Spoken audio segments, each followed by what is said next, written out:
ہاتھ کھولنا اور ہاتھ باندھنا، دیکھیے ہاتھ کھولنا ہاتھ باندھنا یہ سوال جو ہے شیعوں سے نہیں ہونا چاہیے کہ ہاتھ کھول کے کیوں پڑھتے ہو.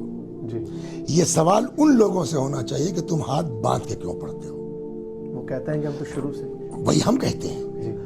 دیکھیے بات وہی ہم کہتے ہیں کہ ہم کہتے ہیں کہ ہمارا سلسلہ جو ہے وہ رسول اللہ کے بعد علی کے بعد امام حسن کے بعد امام حسین، اور یہاں تک ہمارا سلسلہ جو ہے وہ وداؤٹ بریک ہے.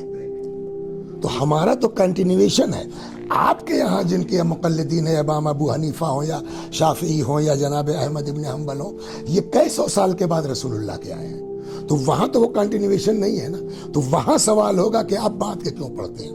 ہمارا تو کنٹینیویشن چل رہا ہے.